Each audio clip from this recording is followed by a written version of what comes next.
നമസ്കാരം, എല്ലാവർക്കും Way2PSC YouTube ചാനലിലേക്ക് സ്വാഗതം. നമ്മൾ ഇന്ന് LDCയുടെ സ്പെഷ്യൽ ക്ലാസ്സസ് സ്റ്റാർട്ട് ചെയ്യുകയാണ്.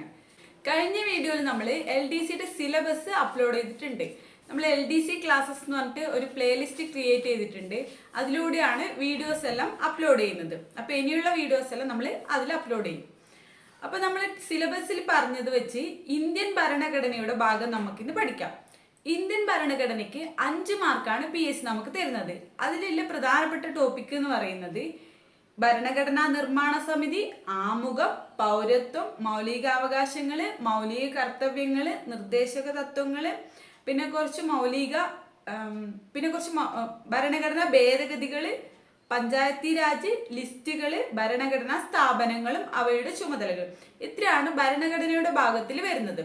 അപ്പൊ നമുക്ക് ഇന്ന് ആദ്യം ഭരണഘടനാ നിർമ്മാണ സമിതിയെ കുറിച്ച് പഠിക്കാം. 1946 ക്യാബിനറ്റ് മിഷൻ നിർദ്ദേശപ്രകാരമാണ് ഒരു ഭരണഘടനാ നിർമ്മാണ സമിതി രൂപീകരിക്കാൻ തീരുമാനിച്ചത്. ഇതിന്റെ ആദ്യ സമ്മേളനം നടന്നത് 1946 ഡിസംബർ 9-നാണ്. അത് നടന്ന സ്ഥലം ഡൽഹിയിലെ പാർലമെന്റ് മന്ദിരത്തിന്റെ സെൻട്രൽ ഹാളിൽ വെച്ചിട്ടാണ്. ആ ചോദ്യം ചോദിക്കാറുണ്ട്, ആദ്യ സമ്മേളനം നടന്നത് എന്നാണെന്ന്. 1946 ഡിസംബർ 9-ന് പാർലമെന്റിന്റെ സെൻട്രൽ ഹാളിൽ വെച്ചിട്ടാണ് ആദ്യത്തെ സമ്മേളനം നടന്നത്. ഈ ആദ്യത്തെ സമ്മേളനത്തിന്റെ താൽക്കാലിക അധ്യക്ഷൻ സച്ചിദാനന്ദ സിൻഹ ആയിരുന്നു. പിന്നീട് 1946 ഡിസംബർ 11-ന് ഡോക്ടർ രാജേന്ദ്ര പ്രസാദിനെ സ്ഥിരാധ്യക്ഷനായി തെരഞ്ഞെടുത്തു. അപ്പോൾ ഭരണഘടനാ നിർമ്മാണ സമിതിയുടെ സ്ഥിരാധ്യക്ഷൻ ഡോക്ടർ രാജേന്ദ്ര പ്രസാദ് ആണ്. പിന്നീട് പറയുന്നത് ഭരണഘടനാ നിർമ്മാണ സഭയിലെ ആകെ അംഗങ്ങളുടെ എണ്ണം ആദ്യം 389 ആയിരുന്നു, പിന്നീട് 299 അംഗങ്ങളായി മാറി. ഭരണഘടനാ നിർമ്മാണ സഭയിൽ 17 മലയാളികളായിരുന്നു ഉണ്ടായിരുന്നത്. ഈ 17 മലയാളികളിൽ 3 വനിതകളും ഉണ്ടായിരുന്നു. അതാണ് ആനി മസ്കറിൻ, അവര് തിരുവിതാംകൂറിൽ നിന്നായിരുന്നു. പിന്നെ അമ്മു സ്വാമിനാഥൻ മദ്രാസിൽ നിന്ന്, ദാക്ഷായണി വേലായുധനും മദ്രാസിൽ നിന്ന്. ഈ പേരൊന്ന് പഠിച്ചു വെക്കാം. അതായത് ആനി മസ്കറിന്, അമ്മു സ്വാമിനാഥൻ, ദാക്ഷായണി വേലായുധൻ. പിന്നീട് ഭരണഘടന എഴുതി തയ്യാറാക്കാൻ എടുത്ത വർഷവും ദിവസവും മാസവുമാണ് പറയുന്നത്. 2 വർഷവും 11 മാസവും 17 ദിവസവുമാണ് ഭരണഘടന എഴുതി തയ്യാറാക്കാൻ എടുത്ത വർഷവും മാസവും ദിവസവും. ഇത് ചോദിക്കാറുണ്ട്. 1949 നവംബർ 26-ന് ഭരണഘടനാ നിർമ്മാണ സഭ ഭരണഘടനയ്ക്ക് അംഗീകാരം നൽകി. പിന്നീട് 1950 ജനുവരി 26-ന് ഭരണഘടന നിലവിൽ വന്നു. ആ 2 വർഷം വളരെ ഇമ്പോർട്ടൻ്റ് ആയതാണ്. അടുത്തത്, ഇങ്ങനെ ഭരണഘടന നിലവിൽ വന്നതിന് ശേഷം ഇന്ത്യയുടെ ആദ്യ പ്രസിഡന്റായി ഡോക്ടർ രാജേന്ദ്ര പ്രസാദിനെ തിരഞ്ഞെടുത്തു. അദ്ദേഹത്തിന് നമ്മൾ നേരത്തെ പറഞ്ഞിട്ടുണ്ട്, അതായത് ഭരണഘടനാ നിർമ്മാണ സഭയുടെ സ്ഥിരം അധ്യക്ഷനായിരുന്നു ഡോക്ടർ രാജേന്ദ്ര പ്രസാദ്. അദ്ദേഹമാണ് ഇന്ത്യയുടെ ആദ്യത്തെ പ്രസിഡന്റ്. പിന്നീട് ഭരണഘടനാ നിർമ്മാണ സഭയുടെ ഉപദേശകനെയാണ് പറയുന്നത്, അത് BN റാവു ആണ്. ഇനി ഭരണഘടനാ നിർമ്മാണ സഭ രൂപീകരിക്കണമെന്ന ആശയം മുന്നോട്ട് വെച്ചത് ഒരു പാർട്ടി കൂടിയാണ്, അതാണ് സ്വരാജ് പാർട്ടി. സ്വരാജ് പാർട്ടി കൊണ്ടുവന്നത് മോത്തിലാൽ നെഹ്റുവും CR ദാസുമാണ്. അതൊന്ന് ഓർത്തു വെച്ചാൽ മതി ആരാണ് കൊണ്ടുവന്നതെന്ന്. പിന്നീട് ഭരണഘടനയുടെ ആദ്യ പേജുകൾ തയ്യാറാക്കിയത് അത് നന്ദലാൽ ബോസാണ്. പിന്നീട് അടുത്ത് പറയുന്നത് ഡ്രാഫ്റ്റിംഗ് കമ്മിറ്റിയാണ്. ഭരണഘടനയുടെ കരട് രൂപം തയ്യാറാക്കാനാണ് ഡ്രാഫ്റ്റിംഗ് കമ്മിറ്റിയെ നിയമിച്ചത്. ഈ ഡ്രാഫ്റ്റിംഗ് കമ്മിറ്റിയുടെ ചെയർമാനാണ് ഡോക്ടർ BR അംബേദ്കർ. ഈ ചോദ്യം എപ്പോഴും PSC ചോദിക്കാറുണ്ട്, ഡ്രാഫ്റ്റിംഗ് കമ്മിറ്റിയുടെ ചെയർമാൻ ആരാണെന്ന്. അത് ഡോക്ടർ BR അംബേദ്കർ ആണ്. ഈ ഡ്രാഫ്റ്റിംഗ് കമ്മിറ്റിയിൽ 7 അംഗങ്ങളാണ് ഉണ്ടായിരുന്നത്. ആ അംഗങ്ങൾ ആരൊക്കെയാണെന്ന് നോക്കാം നമുക്ക്. അത് ചില പരീക്ഷയിൽ ചോദിച്ചിട്ട് കണ്ടിട്ടുണ്ട്.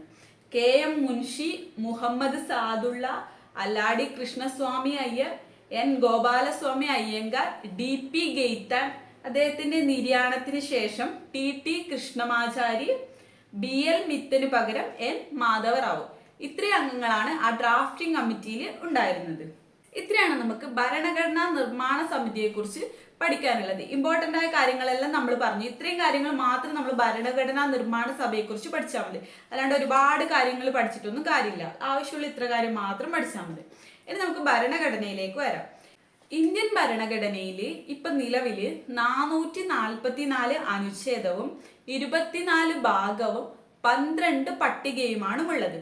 എന്നാൽ തുടക്കത്തിൽ 395 ആർട്ടിക്കിൾ മാത്രമേ ഉണ്ടായിരുന്നുള്ളൂ. പക്ഷെ ഇപ്പോൾ 444 ആർട്ടിക്കിൾ ഉണ്ട്.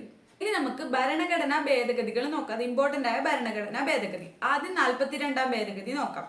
1976 42ാം ഭേദഗതി നടത്തിയത്. ഇതിലൂടെ ആമുഖത്തിൽ സോഷ്യലിസവും സെക്കുലറിസവും കൂട്ടിച്ചേർത്തു. അത് കൂടാതെ തന്നെ മൗലിക കർത്തവ്യങ്ങളും ഉൾപ്പെടുത്തി.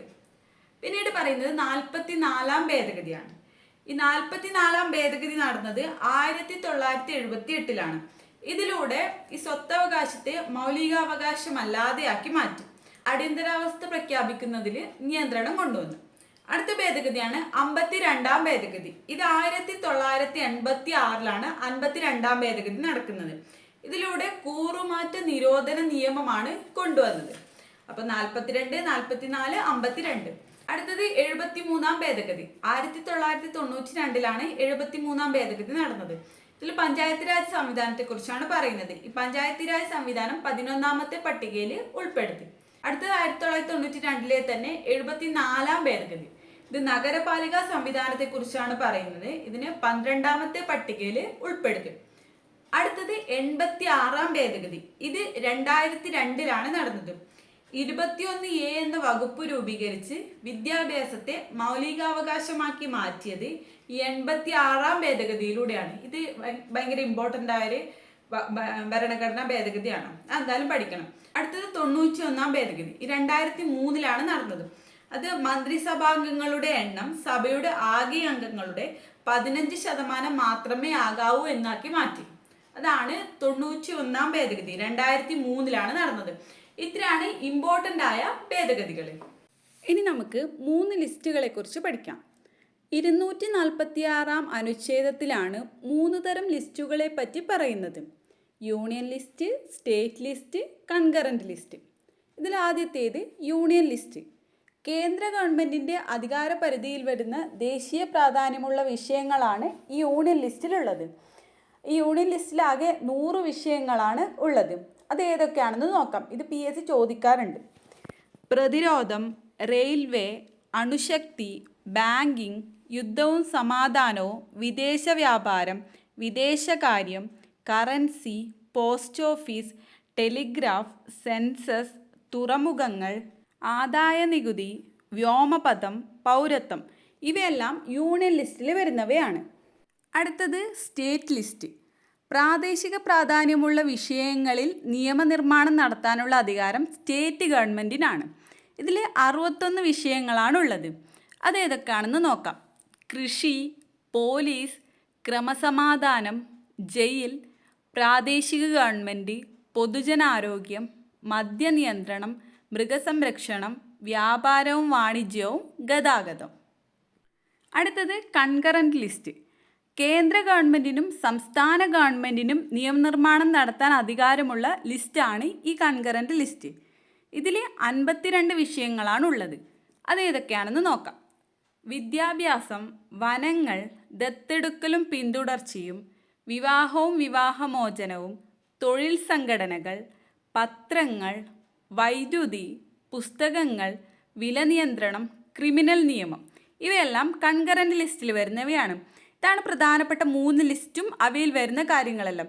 ഇതെന്തായാലും പഠിച്ചിരിക്കണം. 3 ലിസ്റ്റിലുള്ളതും അറിഞ്ഞിരിക്കണം. അങ്ങനെയാണ് PSC ചോദ്യം സാധാരണ ചോദിക്കാറ്. ഇനി ഭരണഘടനയിലെ അടുത്ത ടോപ്പിക്ക് നോക്കാം. അതാണ് പൗരത്വം. ഭരണഘടനയുടെ 2ാം ഭാഗത്തിലാണ് ഈ പൗരത്വത്തെക്കുറിച്ച് പറഞ്ഞിരിക്കുന്നത്. പാർലമെൻറ്റ് പൗരത്വ നിയമം പാസാക്കിയത് 1955 ഏക പൗരത്വ രീതിയാണ് ഇന്ത്യയിലുള്ളത്. അപ്പോൾ ഇതിൽ ഓർത്തിരിക്കേണ്ട കാര്യം ഭരണഘടനയുടെ 2ാം ഭാഗത്തിലാണ് പൗരത്വത്തെക്കുറിച്ച് പറഞ്ഞിരിക്കുന്നതെന്നാണ്.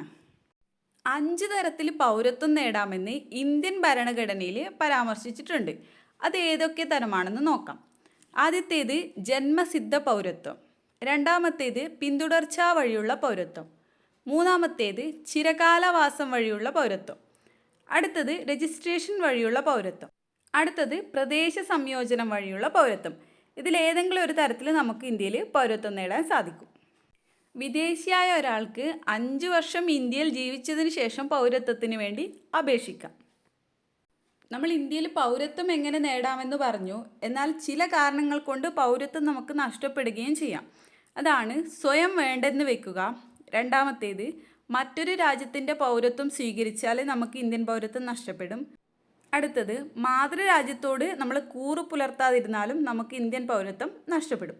ഈ പൗരത്വം എന്ന് പറയുന്നത് ചെറിയൊരു ടോപ്പിക്കാണ്. നമ്മൾ ഇത്രയും കാര്യങ്ങളാണ് ഈ പൗരത്വത്തിൽ പഠിക്കേണ്ടത്. നമ്മൾ അടുത്ത ടോപ്പിക്ക് മൗലിക കർത്തവ്യങ്ങൾ.